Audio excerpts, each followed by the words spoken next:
ଆପଣ କହିଲେ କୋଉ 4 ଜଣ ଯିବେ ଏମିତି ଗୋଟେ ଖାଲି ଅନ୍ଧାରେ ବାଡ଼ି ବୁଲିଲେ କେମିତି ହବ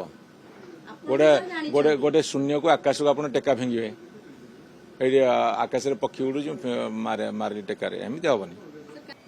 ମୁଁ ଯେବେଠୁ ଦେଖିଛି ଆମର ମାନ୍ୟବର ନବୀନ ପଟ୍ଟନାୟକଙ୍କର କାର୍ଯ୍ୟକଳାପ ସେ ସବୁବେଳେ ସବୁ କାମ ପାଇଁ ସିରିୟସ୍ ଥାନ୍ତି ଏବଂ ବେସିକାଲି ନିର୍ବାଚନ ପାଇଁ ମଧ୍ୟ ସେ ବହୁତ ସିରିୟସଲି କାମ କରିଥାନ୍ତି ତେଣୁ ଗୋଟେ ଦଳ ଚଳେଇବା ଗୋଟେ ଦଳକୁ ନେତୃତ୍ୱ ଦେବା ଏଇଥିରେ ସିରିୟସନେସ୍ ରହିବା ଉଚିତ এটা ନୂଆ କଥା କ'ଣ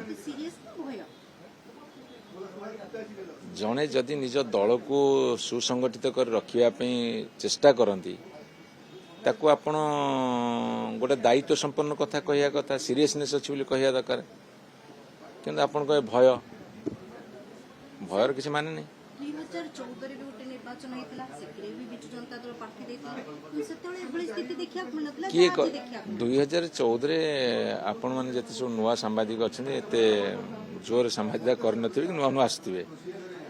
every election has been taken seriously by our honourable ନବୀନ ପଟ୍ଟନାୟକ ସବୁ ନିର୍ବାଚନକୁ ସେ ସିରିୟସଲି ନିଅନ୍ତି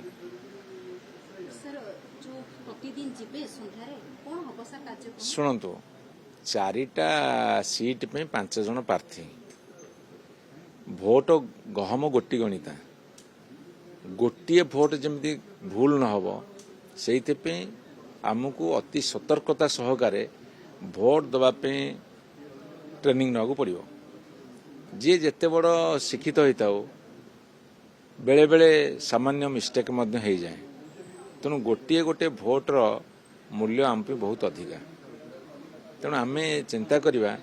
ଯେ ଭୋଟଟା କେମିତି ସଠିକ୍ ଭାବରେ ଦେବା ଟିକେ ବିନ୍ଦୁ ବିସର୍ଗ ଭୁଲ ନ ହେବ ସେଇଥିପାଇଁ ଟ୍ରେନିଂ ଏଇଟା ଖାଲି ଆମ ଦଳ ଟ୍ରେନିଂ ଦେଉଛି କଂଗ୍ରେସ ଦଳ ଦେବ ଭାରତୀୟ ଜନତା ପାର୍ଟି ଦେବ ସବୁ ଦଳ ଟ୍ରେନିଂ ଦେବେନି କେମିତି କିନ୍ତୁ ଆପଣମାନଙ୍କର ଫୋକସଟା ହେଉଛି ବିଜୁ ଜନତା ଦଳ କ'ଣ କଲା ଠିକ୍ ଅଛି ଭଲ ତାହେଲେ ଆମେ ଆଗରେ ଅଛୁ